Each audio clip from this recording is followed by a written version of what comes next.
see if this works. Hello, everybody. This is Jason Wisniewski with the Minnesota Soil Health Coalition. Here today, joined with the one and only Gabe Brown, out at my grandfather, my grandfather's farm by Ivanhoe, Minnesota. Gabe and I have been driving around the last couple of days, looking at some of my family's property. I engaged him in understanding ag after recognizing the great resources that they have for growers that are looking to pay more attention to their soil health and start making a profit. And if you don't know who Gabe is yet, you got to get tuned into what him and his partners are doing with Understanding Ag and Soil Health Academy. Definitely look them up because their story is central to what we're trying to do here. So, Gabe, without further ado, I'll just let you maybe give a. I think most of our listeners probably know who you are at this point, but maybe just a brief overview of what you're doing these days and what you came down for yesterday. Sure. Well, thanks, Jason. Pleasure to be with you. The reason for my trip here was to visit with your parents and your grandfather and those who are renting your family's land and your grandfather's land, and have a discussion with them as to how we can both help them make more money and at the same time ensure the legacy that is your family's farm. And so we had a good time uh, poking a lot of holes in the ground with the spade and doing some infiltration tests and talking about the nutrient cycle and energy flow and community dynamics and how everyone can come together for both their own needs but also to ensure the long-term future of this farm. Yeah, and I I told the folks today we got together a bunch of folks in the community and just had coffee and talked and had a presentation from you. And I told everybody at the group, I said the last couple of days have been like drinking straight from a fire hydrant with all the knowledge. But it's such it's so much new information to growers that have been doing conventional methods, and it was really great to see. We had 30 people on short notice gather together um, through the Minnesota Soil Health Coalition, and that community I think is going to be vital to the success of everybody that's trying to make this transition. You know, it's interesting that you say that, Jason, because one of the things I was thinking about as I was up there presenting was look at that community, the number of people that showed up on next to no notice who have a true passion and interest in soil health. Yes. And I thought of how different that was back when I and others 25 years ago were starting down this path and we had no community. You know, uh, internet hadn't even been invented yet, and there was no way of really communicating unless you found out about somebody and made a long distance phone call. Absolutely. And now, I mean, the enthusiasm showed there from the members of the Minnesota Soil Health Coalition, and there was quite a number of people who wanted to sign up, new members coming Yep. on. And what I think about is the difference that they can all make collectively. Because, you know, way back when I started, I didn't really have anybody's experiences to rely on to help guide me a little bit down the It's a right lot of path. trial and error. Yeah, it was more air than anything. But now coming together, this can all be shared. And the other beautiful thing about regenerative ag is that willingness to share. And I see that with the Minnesota Soil Health Coalition, that the members really want to help each other. That's one of the biggest things I first noticed about this community. Just what you see, all the information you see online, the support you see from the consumers. It's completely different than the conventional method where everybody's holding their cards really tight to the chest and it's all kind of a land grab. You know, Yeah. it's you're competing against your neighbor. You're hoping they go out of business. Yeah. Like you were talking about Yeah. your situation. And we certainly don't see that with regenerative ag. we see a true community that wants to work together for the betterment of all individuals. And I can't put enough emphasis on that, and how uplifting it is to be able to go have a conversation with others besides just complain about the weather and complain about markets.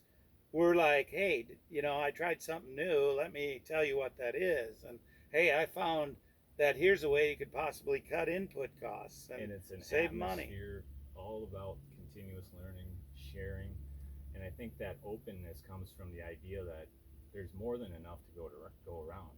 That's what's different about this approach, is you realize you don't need that much. Yeah. It's about, how do I use the resources that are available to me to support my family while ensuring that those resources will be here for the next generation.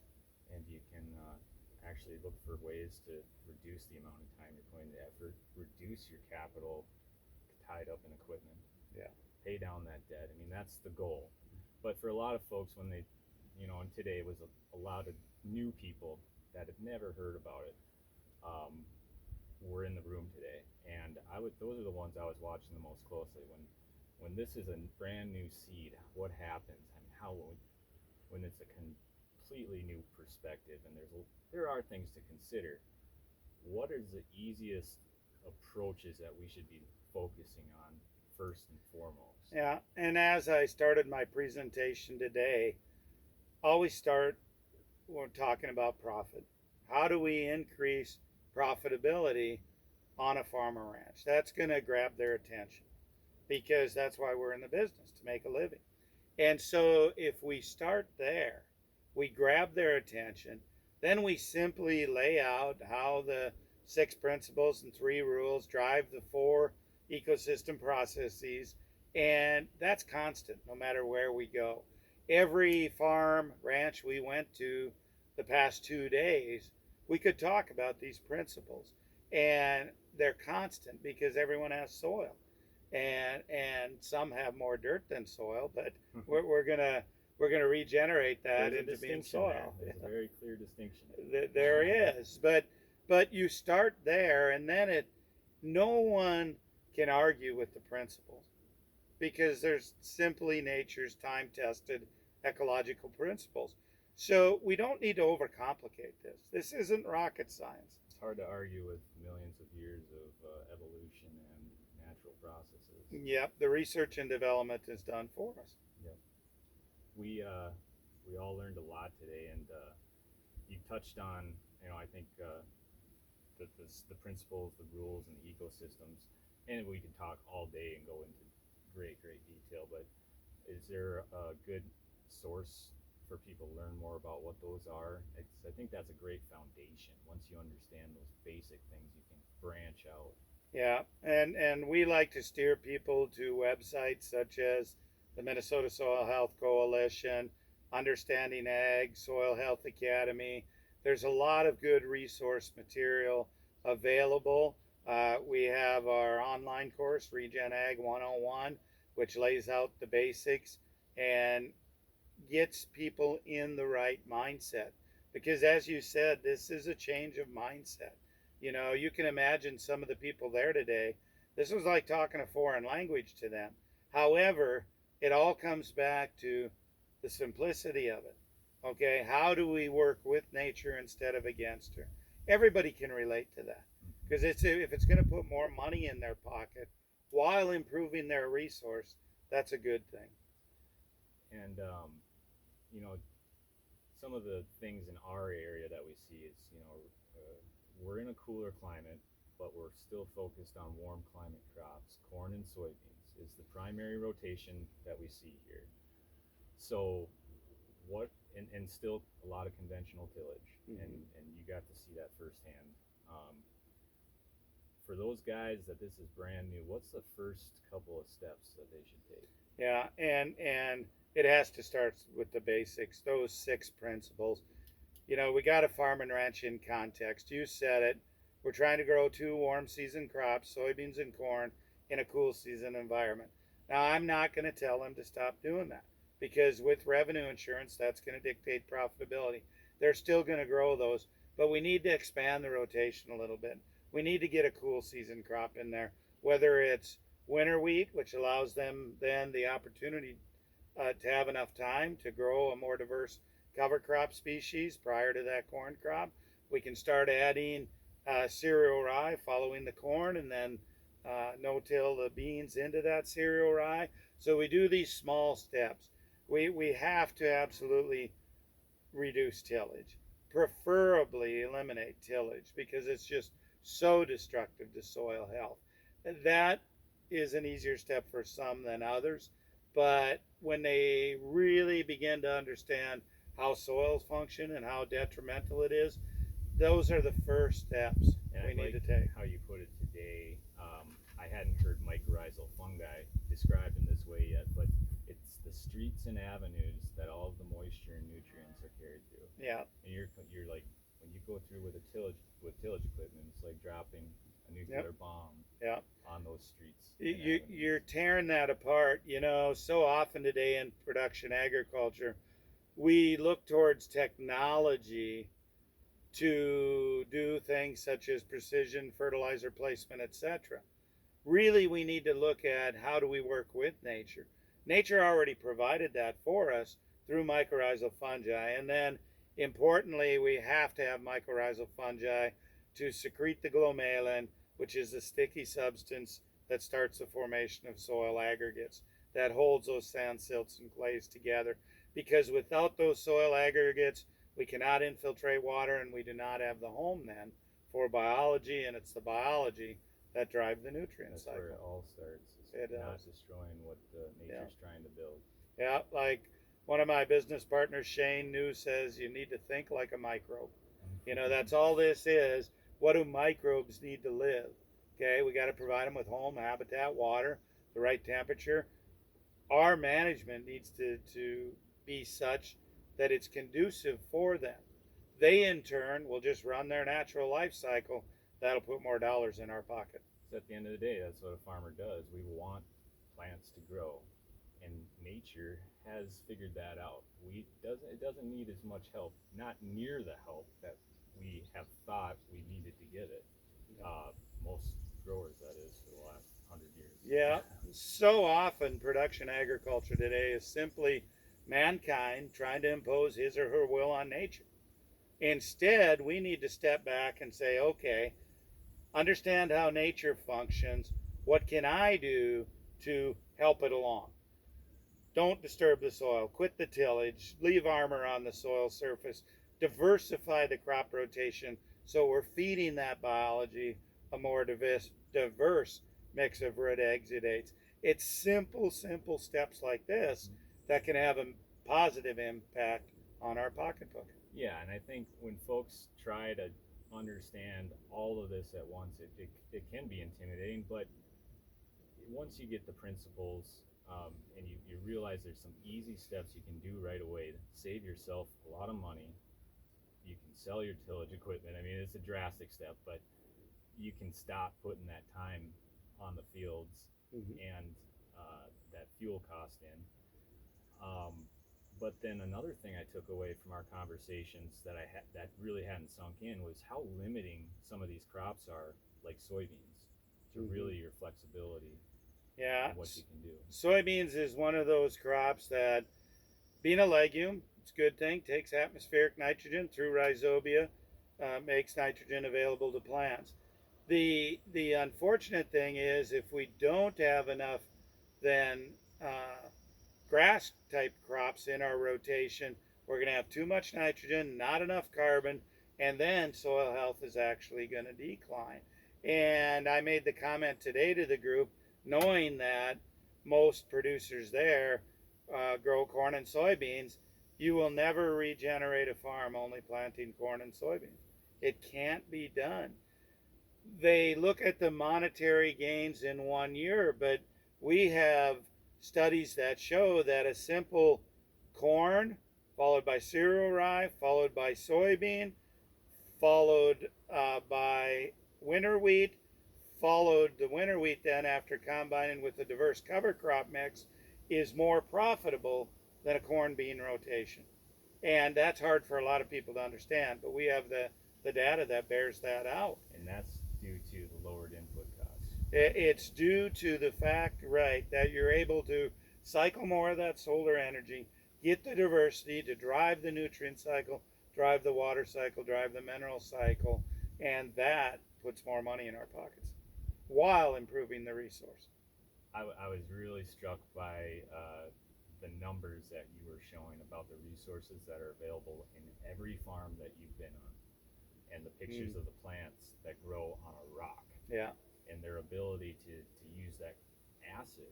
They create an acid that breaks down those mineral soils in that rock, and they can grow. Yeah. Through Understanding Ag now, we're consulting on approaching 25 million acres across North America.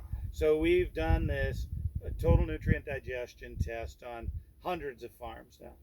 And like I was sharing data today in the upper Midwest, including Minnesota, we have shown that the average pounds of nitrogen per acre in the top 12 inches of the soil profile is 9,000 pounds.